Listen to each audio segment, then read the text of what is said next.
नमस्कार, समाचार दृष्टि में आपका स्वागत है। उपायुक्त सिरमौर आर के गौतम ने व्यापारी वर्ग के साथ साथ उपभोक्ताओं से आग्रह किया है कि सिंगल यूज प्लास्टिक के कैरी बैग को किसी भी रूप में प्रयोग में न लाया जाए, क्योंकि यह कैरी बैग प्रतिबंधित हैं। उन्होंने उपभोक्ताओं से आग्रह किया है कि वे जब भी बाजार में सामान क्रय करने जाएं, अपने साथ कपड़े के थैले लेकर जाएं। उन्होंने कहा कि सिंगल यूज प्लास्टिक के प्रयोग से पर्यावरण को भारी नुकसान होता है, साथ ही मानवीय जीवन और प्रकृति को भी इससे भारी हानि होती है। उपायुक्त सिरमौर आर के गौतम आज नाहन में प्रदूषण नियंत्रण बोर्ड द्वारा सिंगल यूज प्लास्टिक प्रतिबंधित नियमों और जुर्माना संबंधी जानकारियों को साझा करने के लिए व्यापारियों, मैन्युफैक्चरर, रिटेलर और अधिकारियों की एक संयुक्त जागरूकता बैठक की अध्यक्षता कर रहे थे। उपायुक्त ने इस अवसर पर अपने संबोधन में कहा कि आज सिंगल यूज प्लास्टिक पर जो एक हमने अवेयरनेस मीटिंग की गई, जिसमें सारे हमारे जो नॉन वोवन मैन्युफैक्चरर्स थे, साथ में जो हमारे व्यापार मंडल के प्रधान, उप प्रधान और जो रिटेलर्स हैं जो इसको बेचते हैं, सभी को हमने यहाँ बुलाया था और बड़ी विस्तृत चर्चा की गई। उनको बताया गया कि कौन कौन से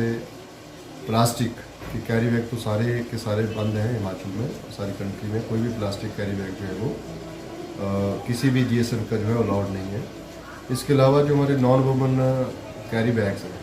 जो कि थैले कपड़े की तरह दिखते हैं लेकिन होते नहीं,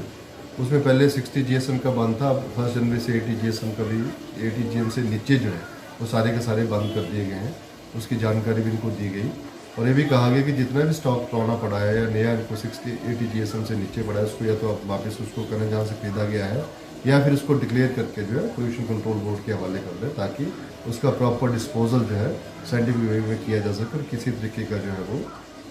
इन्वायरमेंट को वो डिग्रेड ना करे। साथ में ये भी चर्चा में आया कि जो हमारा कंपोस्टेबल प्लास्टिक बैग्स आ रहे हैं वो अलाउड हैं, लेकिन उसको लेते हुए सतर्कता बरतना अति आवश्यक है कि कौन सा जो है वो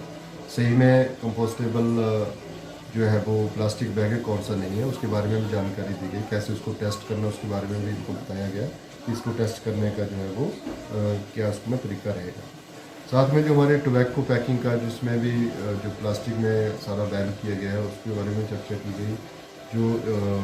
मार्केट में इलीगली पाया जा रहा है उसको भी किस तरीके से डिस्पोज ऑफ करना है, कैसे सीज करना है, उसके बारे में चर्चा की गई। और आने वाले इसमें भी हमारा सब डिवीज़न लेवल पे जो कमेटियाँ बनी हैं उसको हम एक्टिवेट करेंगे और जितने भी मैन्युफैक्चरर्स हैं सभी की 2 दिन के अंदर जो है पीरियडिक हम इंस्पेक्शन करेंगे, ताकि उनके पास अगर इलीगल 80 जीएसएम से नीचे जो मटेरियल पाया जाता है उसको सीज करके उसको प्रॉपर साइंटिफिक वे में डिस्पोज किया जाएगा। फर्स्ट टाइम में हम उनको वार्निंग इशू कर रहे हैं और सेकंड टाइम में अगर मारा जाता है तो उसका प्रॉपर चलान जो है जो हमारा है उसके प्रॉपर उनको पीनल प्रोविजन के साथ उनका चलान किया।